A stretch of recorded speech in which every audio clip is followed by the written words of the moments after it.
right, Shalom. First and foremost, I want to give all praises, honor, and glory to Yahweh, Bahasham, Yahweh Shai, Bahasham, Rakha Kodash. Double honors to the elders and the apostles of Great Millstone, and peace and blessings to the elect. And today we're going to go into 2nd Esdras Chapter 6. So Lord's willing to be edifying to the elect. And pretty much in this chapter, you have is like a continuation of the previous chapter, where Ezra is basically asking, he was basically asking for the rest of the tokens that were showed him in the previous chapter, and then he the angel basically comes back and shows him a little bit more, and then so on and so forth. So let's get into it. This is 2nd Ezra chapter 6, verse 1. And he said unto me, in the beginning, when the earth was made, before the borders of the world stood, or ever the winds blew, before it thundered and lightened, or ever the foundations of paradise were laid, before the fair flowers were seen, or ever the movable powers were established, before the innumerable multitude of angels were gathered together. So he's basically making the point of, in the beginning, before anything that you see now, anything that was created, right? Before the movable powers were established, before the innumerable multitude of angels were gathered together. So even prior to the angels, it says, or ever the heights of the air were lifted up, before the measures of the firmament were named, or ever the chimneys of Sion were hot, meaning the foundation of Sion was laid. So basically, these are all things that happened after the Most High had basically decided to begin creation. So everything, when it talks about the earth being made, the borders of the world standing, the winds blowing, the thundering and lightning, these are all things that were created. They came about during the creation period. So the angels making the point that before all of these things happened, before even the angels came, all right, or were created, it says, verse 5, and the present years were sought out. So before these present years were sought out, and or ever the inventions of them that now sin were turned, before they were sealed, that have gathered faith for a treasure. So even before the elect, because remember, the elect were sealed from the foundation of the world. So before that time, that's the point that he's making. It says, then did I consider these things, and they all were made through me alone, and through none other. By me also they shall be ended, and by none other. And that's the Most High.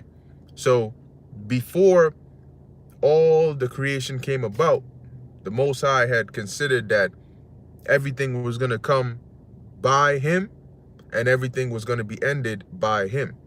That is why he is the Most High, the Creator. And that's why his name is Yahweh. He is.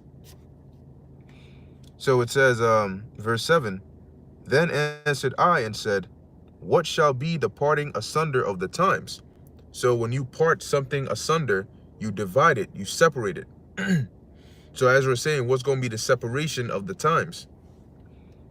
Or when shall be the end of the first, and the beginning of it that followeth? And he said unto me, from Abraham unto Isaac, when Jacob and Esau were born of him, Jacob's hand held first the heel of Esau. For Esau is the end of the world, and Jacob is the beginning of it that followeth. So whenever there's an end of something, there's a beginning of something else, right? Even if you can't identify what that something else is, there's always a beginning of something, okay? When there's an end of Esau's reign, there's a beginning of a reign without Esau, right? There's a beginning of a reign that's not by Esau. So the end of something is the beginning of another. When you're hungry and you finish eating, right? That's the end of your hunger, but that's the beginning of you being full, right? So there's always, wherever there's an end, there's a beginning of something, right? And whatever is beginning is basically the opposite of what was ended, right? When you when your happiness ends, that's the beginning of whatever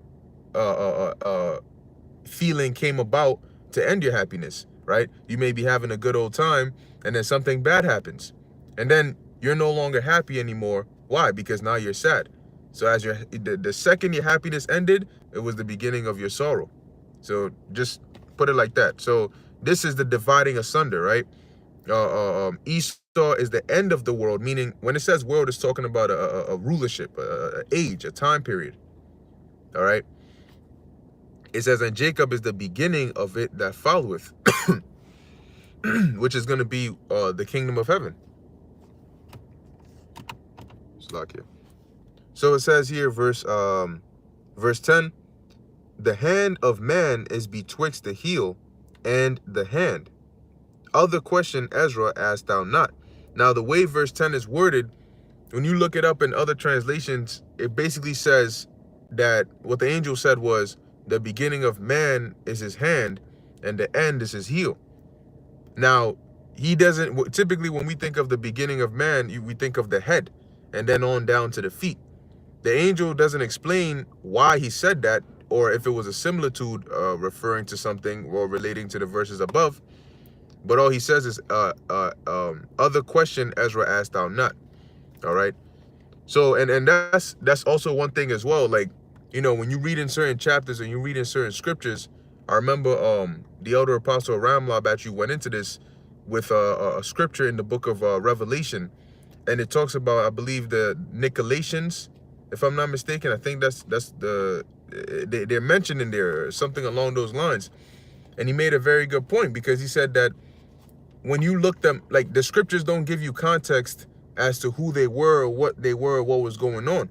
So you may look it up and you may find some information outside that may say, oh, this is what they did, or this is what they did. But when it comes to certain things that there's not much context scripturally given on it, you can't, you can't basically give an explanation that's not there. You know, if the scriptures, somebody comes and asks you, well, the book of Revelation talks about the seven thunders that uttered their voices, and the apostle John was told not to write. Well, what was it? What does that mean? What did they utter? How am I supposed to know that? You know what I mean? Like just being the scriptures say we know in part, we prophesy in part. So somebody might come and say, oh, but you guys say you got 100% truth, so you're supposed to know that. Yeah, well, we have 100% truth of what is given, of what is written, what is in the book for us to understand. We have 100% truth of that. We understand that.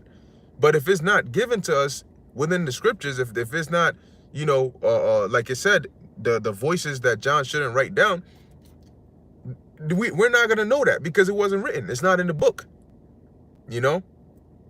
So there's certain things that you got to understand. When you read the scriptures, there's certain points in certain chapters that you'll get the full, understanding of it based on what is written and what other precepts there are for it.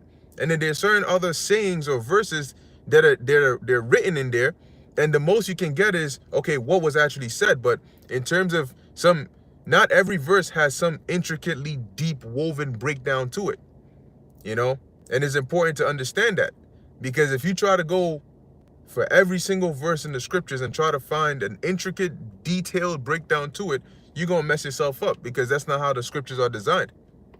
There are certain verses that will give you just an overview,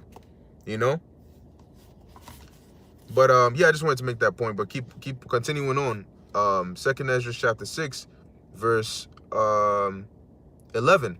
It said, I I answered then and said, O Lord, that bearest rule, if I have found favor in thy sight, I beseech thee, shew thy servant the end of thy tokens, whereof thou shewedst me part the last night. So when you go back to Second Esdras, the 5th chapter, you'll see how the angel basically tells Ezra about the destruction that would come at the end. Those were the tokens that he showed Ezra, or Esdras. And so right here, Esdras is asking for the rest of that. He's asking, as it says, show thy servant the end of thy tokens. You show me a part of it, but show me the rest. It says, where we at? Whereof thou shewest me part the last night. So he answered and said unto me, stand up upon thy feet, and hear a mighty sounding voice, and it shall be as it were a great motion, but the place where thou standest shall not be moved. Yeah, and like the elder apostle Tahar brought out, during the street speaking, that this was basically referring to a chariot, which was that mighty motion, because when he looked up, the giant thing that would be moving would be the chariot, but where he's standing wouldn't be moving. All right, he would see it moving, but he wouldn't be moving, and that sound would be coming from the sound system of the chariot. All right. So carrying on, it says, verse 13 again. So he answered and said unto me, stand upon thy feet, and hear a mighty sounding voice, and it shall be, because remember that when the Revelation 18, when the Lord comes back, there's going to be a shout. There's going to be a cry, a calling, come out of her, my people. Right? And there's going to be trumpets and all of that. So we're going to hear sounds, but where do you think those sounds are going to come from? So it says, going on, and therefore when it speaketh, be not afraid, for the word is of the end, and the foundation of the earth is understood. So basically what you're going to hear is pertaining to the end days, not now. All right. And the foundation of the earth is understood, because this is how it's been set up. So don't bug out when you hear the word that's going to come out of this sound. So it says, verse 16, and why? Because the speech of these things trembleth and is moved, for it knoweth that the end of these things must be changed. So basically the things that are going to be shown or are going to be said concerning the end days are going to be terrible and horrific, but it is understood that these things must happen. This change must come. It says, continuing in verse 17, and it happened that when I heard it, I stood up upon my feet and hearkened, and behold, there was a voice that spake, and the voice of it was like the sound of many waters. Now, the sound of many waters means that it was loud. Just like when it talks about Yahushai's voice, it says he had the voice of many waters. Now, it doesn't explicitly say that it's Yahushai. Okay, so, we know that it was a loud voice, but it could have been Yahushai, but it doesn't explicitly say that it was. But going on, it says that, verse 19, now, from the way it's speaking in verse 19, you could think that it's Yahushai, right? Because it says here, I will begin to make inquisition, verse 18, and it said, behold, the days come that I will begin to draw nigh and to visit them that dwell upon the earth, and will begin to make inquisition of them, what they be that have hurt unjustly with their unrighteousness, and when the affliction of Sion shall be fulfilled. So I'm not going to say that it is Yahushai because it doesn't explicitly say that, but from what it says, we know that this was a voice that came, and it was a loud voice, and this is what the voice said. Okay, so it says, so repeating again what the voice said, and behold, the days come that I will begin to draw nigh and to visit them that dwell upon the earth. So around what time is that going to be? Well, let's go real quick to the book of 2nd Esdras chapter 9, verse 1. He answered me then and said, measure thou the time diligently in itself, and when thou seest part of the signs past, which I have told thee before, then shalt thou understand that it is the very same time wherein the highest will begin to visit the world which he made. So when the Lord begins, back in 2nd Esdras 6 and 18, behold, the days come that I will begin to draw nigh and to visit them that dwell upon the earth. That tells you that this is talking about the last days. That's why in the verses above, the angel told Ezra, don't fear, this is referring to the end.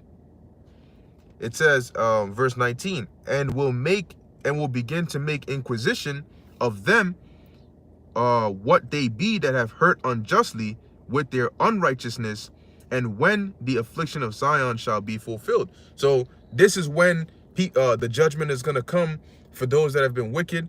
The Esau's kingdom is going to go down. Him and the other nations are going to go into captivity, and Israel is going to be delivered and restored. It says because that's what's going to happen at the fulfillment of our affliction. We're going to be changed. We're going to be delivered. We're no longer going to have to suffer the curses anymore. It goes on to read verse 20, and when the world that shall begin to vanish away shall be finished, then will I shew these tokens, the books, and so that's talking about in these days. It says, verse 20, continuing, the books shall be opened before the firmament, and they shall see all together. So what that means is the books, being the scriptures, is going to be opened, meaning that the understanding of the scriptures is going to be given before the firmament, which is, it can be in line with Psalms 19, right? Going into the firmament, and the heavens declare his handiwork. Because, for example, right now I'm reading through the book of 2nd Esdras, going through a breakdown, but everybody that's watching this video is able to see and hear what I'm saying because of what? The satellites that are in the firmament, okay, that transmit or broadcast this signal to all the different receivers, whether it's a laptop or a phone or a computer or whatever the case is. And you can hear this, and you can see, and you can understand, right? So how, like it says here, and they shall see all together. How are they going to see all together? By way of this internet, this broadcast.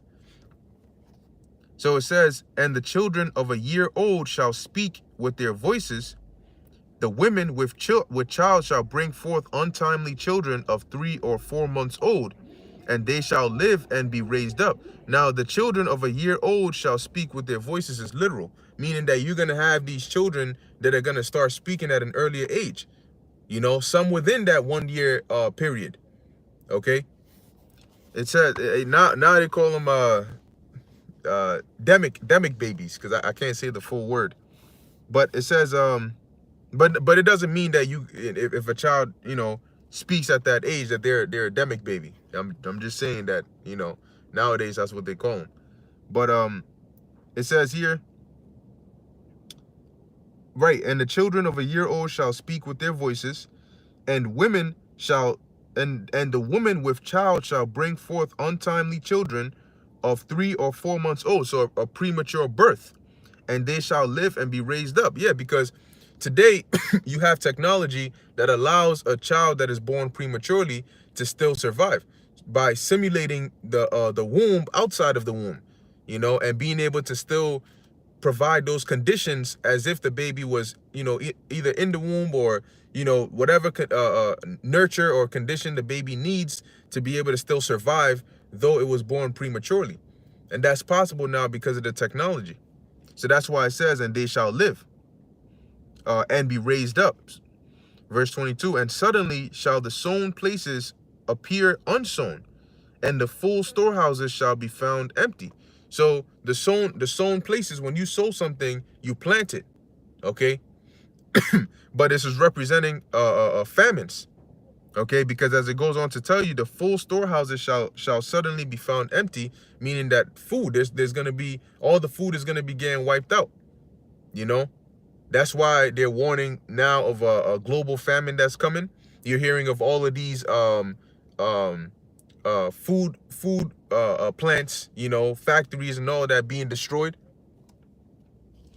So soon it's gonna get to the point where you're gonna go to these stores and heareth he shall be suddenly afraid. Yeah, that's gonna be the sounds, the alarm sounds, what they call that, the emergency broadcast system sounds, all of these alerts going out because of the chaos that's going on. And when people hear that, they're gonna be afraid. It says, verse 24, at that time shall friends fight one against another like enemies, and which was also spoken of in 2nd Esdras, the 5th chapter. Why is that? Because of the desperate conditions they're going to be put in. Okay? Remember that at the end of the day, this world teaches people to be selfish and to be for themselves. So, let me make sure this is not overheating. So when it gets to the point where things get hard and it's either between you or your friend, friends are gonna turn on each other. Like for those who've watched The Walking Dead, you notice in the beginning you had Rick and I believe the other guy's name was Shane, and they were like, super close. But as things went on, they turned on each other. Eventually, it got to the point where, one of them had to die. These guys were like close. But it says because you also got to think about it that the scriptures say a friend cannot be known in adversity, and roughly paraphrasing, because people's true colors show when hard times hit. When you can't when you can't hide your true self behind a persona or an act, right? When you're desperate, your true colors show, and often that can cause that rift, like what happened with Shane. Yeah. So it says here, and the earth shall stand in fear with those that dwell therein, because of all the calamities that are going to be coming upon the earth. The springs of the fountain shall stand still, and in 3 hours they shall not run, which is talking about the different droughts. You're going to have droughts, okay? Lack of water. And that's why it tells you that in Revelation, the 8th chapter, that when the waters became wormwood, basically you're going to have people drinking of that and dying. Why? Because they're going to be so desperate, there's going to be no water. That they'll be willing to drink that. It says, verse 25, and whosoever remaineth of all these that I have told thee shall escape, and shall see my salvation and the end of your world. And that's the elect. And the men that are received shall see it, who have not tasted death from their birth. Which, what did Yahushua say? He said, there be some of you standing here which shall not taste of death until you see the Son of Man coming in great power. So what Yahushua said was referring to this time, that in this time you're going to have followers and believers that are not going to die from their birth up until the return of Yahushua, where they get changed. And so in essence, they're not going to die. But you will have certain of those that are going to die as martyrs for the Lord. Okay, but it says, and the heart of the inhabitants shall be changed and turned into another meaning, for evil shall be put out and deceit shall be quenched. Yeah, so that's exactly what's happening to us now. Okay, as this word is going out, and we're prophesying and we're coming back to the Lord, our heart, our mind is being changed. All right. It says for the better. And it's going to go to show you that vibration, because it says, for what? For evil shall be put out and deceit shall be quenched. As for faith, it shall flourish. Corruption shall be overcome. And the truth, which hath been so long without fruit, shall be declared.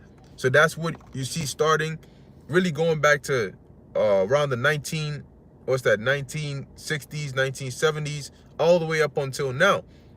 The truth, it started off, but it's been growing and flourishing, and is going to continue to do so even more.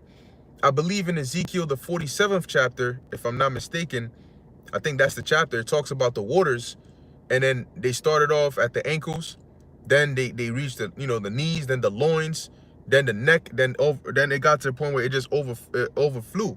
It just it just kept on going, and those waters represented the truth.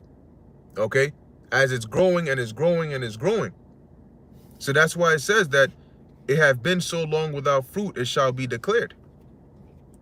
Verse 29, and when he talked with me, behold, I looked by little and little upon him before whom I stood. And these words said he unto me, I am come to shew thee the time of the night to come. If thou wilt pray yet more, and fast 7 days again, I shall tell thee greater things by day than I have heard. So, and that's why when you go into the latter chapters of Second Esdras, the visions get more intricate. They get more. He basically gets more revelations. Okay, it says verse 32: For thy voice is heard before the Most High. For the mighty hath seen thy righteous dealings. He hath seen also thy chastity, which thou hast had ever since thy youth.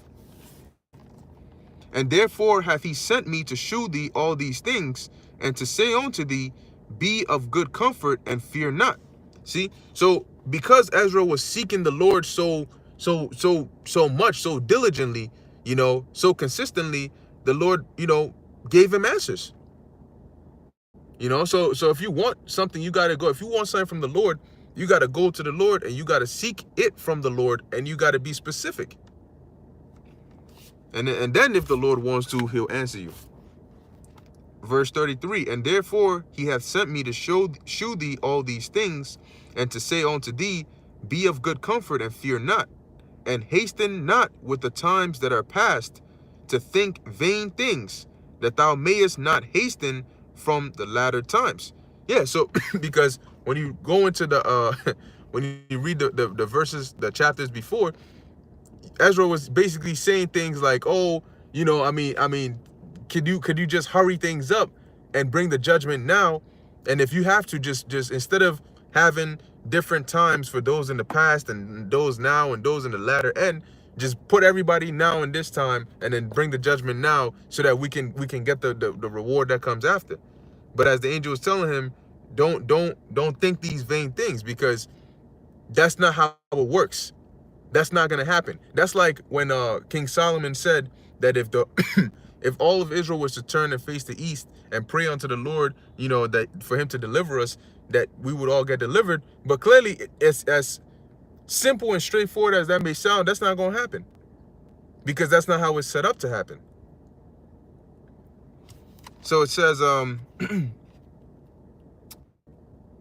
verse 35, and it came to pass after this, that I wept again, and fasted 7 days in like manner, that I might that I might fulfill the 3 weeks which he told me. And in the 8th night was my heart vexed within me again, and I began to speak before the Most High. For my spirit was greatly set on fire, and my soul was in distress. And I said, O Lord, thou spakest from the beginning of the creation, even the first day, and saidest thus, let heaven and earth be made. Let heaven and earth be made, and thy word was a perfect work. And then was the spirit, and darkness and silence were on every side. The sound of man's voice was not yet formed. So there was darkness. The spirit of the Lord was there, but everything else hadn't been created. So it was just darkness. No man's voice was heard. Man wasn't created. So there was a period in time when we didn't exist. Our spirits weren't created. We didn't exist. It was just the Most High.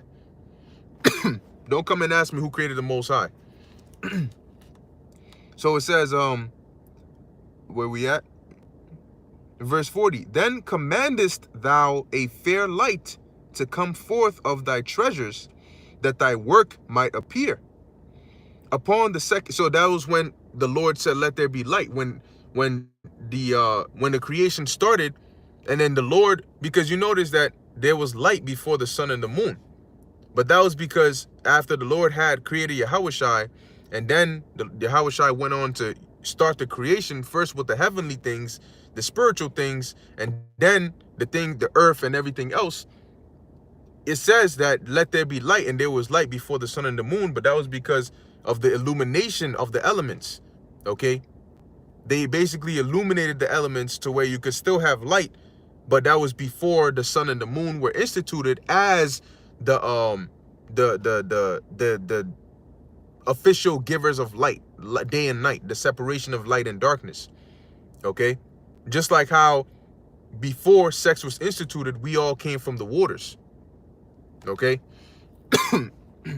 So it says, upon the second day, verse 41, thou madest the spirit of the firmament, and commandest it to part asunder, and make a division betwixt means between the waters, that the one part might go up, and the other remain beneath. So you had, that's why in Genesis it says, let the firmament divide the waters from the waters. So you have Shemayim, right, pertaining to the waters, which is the heavens. You have waters up above the firmament, and then you have waters that are beneath the firmament. So the firmament is a divider. That's why when the flood came, it tells you that what? The windows of heaven were open, and then the waters came down through from there. So it goes on to say, verse 42, upon the third day thou commandest that the waters should be gathered in the seventh part of the earth. 6 parts hast thou dried up and kept them to the intent that of these some being planted of God and tilled might serve thee. Now, Salakia, I keep, going back, stuttering in certain parts because the writings are very tiny in this book, so it's hard to find the spot where I left off whenever I start explaining. So just bear with me with that. But anyway, the point is that the Lord gathered, that's when Genesis it says, let the waters be gathered onto one part, and the waters they called seas, and let the dry land appear. So that's basically what's being spoken of here. And on the dry land, you had it says to the intent that of these things, some being planted of God and tilled might serve thee. So you had the dry land appear so that the things that could grow on the land would be able to come forth, okay, and do their service. Verse 43, for as soon as thy word went forth, the work was made. Right. So when the Lord gave the word, the blueprint, the commandment, the work was made. Meaning that the Yahushua and the powers went and created it. That's why the seven the 7 days of creation, right? Really the 6 days and the seventh of rest wasn't a actual a day wasn't a 24-hour period. A day was a 1,000-year period. It tells you that in the book of 2 Peter, the 3rd chapter. Okay, that one day is with the Lord as 1,000 years with us. So that 7 days was 7,000 years, and it makes sense because look at all the things that are created. But you're gonna have somebody come up and say that because it took 7 days, that's evolution. You got evolution, and let me not. So it says, where we at? 2nd Esdras chapter 6, verse 44. For immediately there was great and innumerable fruit, and many other diverse pleasures for the taste, which are the herbs, the food that came forth from the plants that grew from the ground.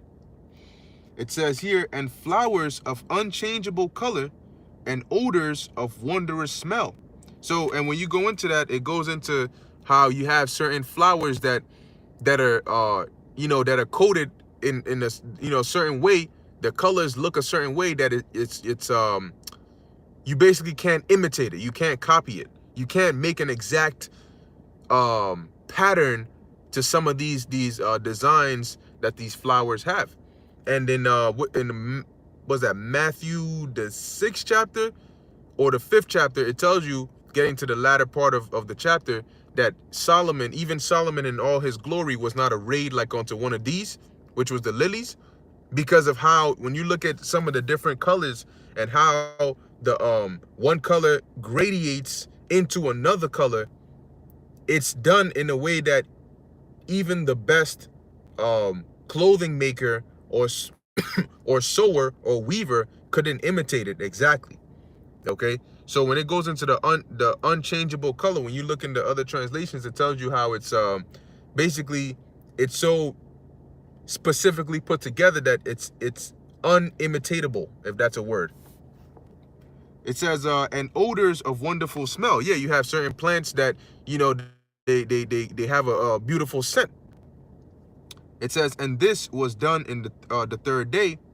Upon the 4th day thou commandest that the sun should shine, and the moon give her light, and the stars should be in order, and gavest them a charge to do service unto man that was to be made. So what was the service? The sun was to be the greater light in the day, the moon was to be the lesser light in the night, and the moon was to be there for signs and for seasons. It says, upon the 5th day thou settest unto the 7th part, where the waters were gathered, that it should bring forth living creatures. Then that's what we read of in the in the book of Genesis. And a part of the living creatures was man. Okay?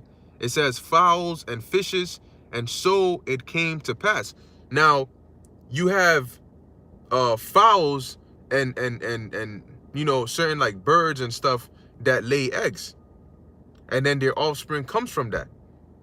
Now, those original fowls came from the waters.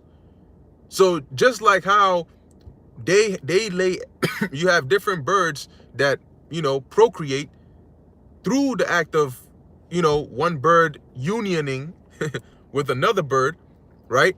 And then the other bird, look at a chicken, for example. You know, one chicken gets on top, the other chicken, you know, does what they got to do. Then after a period of time, the chicken lays eggs. And then of the eggs come the baby chickens, right? But originally, they had to come from the waters. So just like today, you pop a woman, and then after 9 months, she brings forth a baby.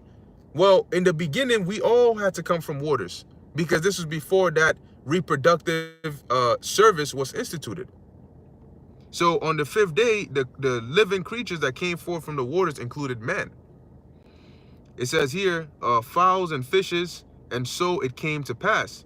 For the dumb water and without life brought forth living things at the commandment of God, that all people might praise thy wondrous works. So is man not considered a living thing? Yes, man is considered a living thing. Salakia, let me see what's going on here.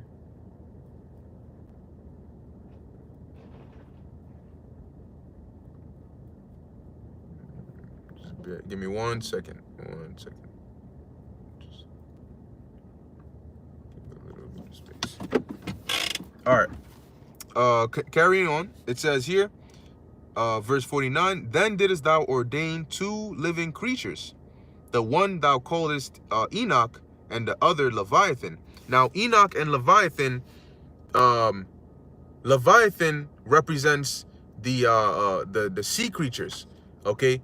Part, you know, and you have because you had the body, the water that was gathered, the 7th part, which was the waters, and in there, those were the creatures that were made to dwell in the ocean, okay? So that includes, when you go into the book of Genesis, it tells you how the Most High made great whales. When you actually look into that word whales, it goes into sea monsters, you know, and like Job 4, I think 40 or 41 talks about Leviathan, who is basically like a giant sea serpent that's in the water. Yeah, so in the waters you have those creatures, but on the land you have Enoch, which Enoch means learned man, and that's man.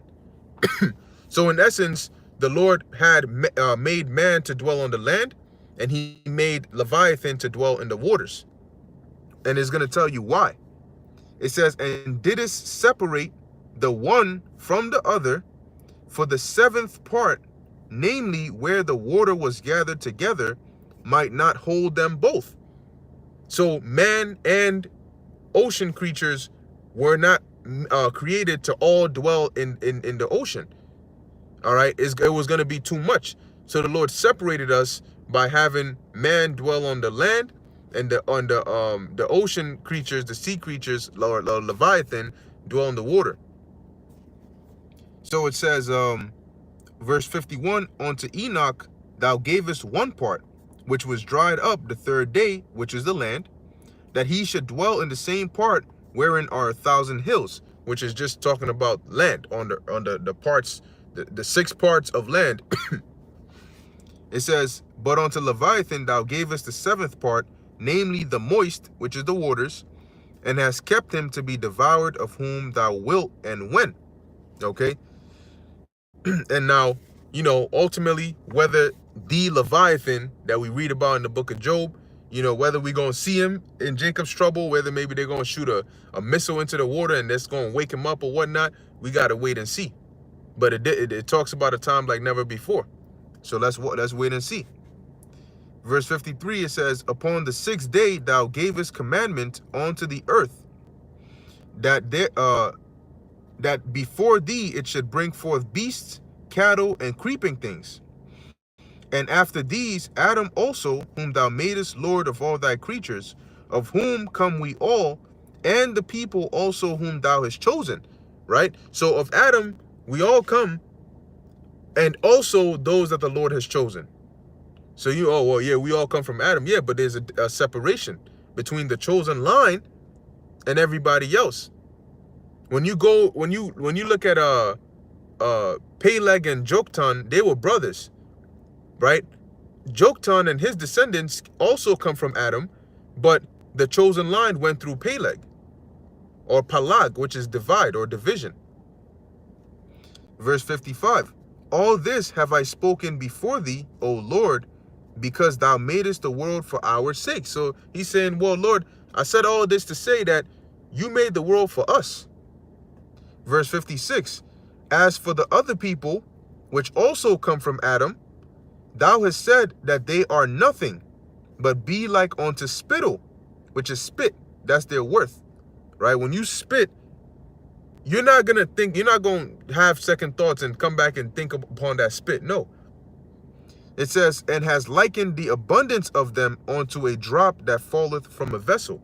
So that's the weight that they hold in the eyes of the Lord. If you have a bucket, right, that you fill with water, and you go in and a little drop falls from that bucket, you're not concerned or worried about that drop. What you're concerned about is the majority of the water that's in the bucket. So that's what the Lord likened the significance of these other nations onto. It says, verse 57, and now, O Lord, behold, these heathen, which have ever been reputed as nothing, have begun to be lords over us and to devour us. But we, thy people, whom thou hast called thy firstborn, thy only begotten and thy fervent lover, are given into their hands. If the world now be made for our sakes, why do we not possess an inheritance with the world? How long shall this endure? So at the end, Ezra comes back to his main point, which is, why is it that we are suffering under these heathens? Okay? Why are we suffering under these heathens who, Lord, you said are basically nothing in your sight? They're insignificant, and we are your chosen people, and the world was made for our sakes, so why are they lords over us? And why are we under them?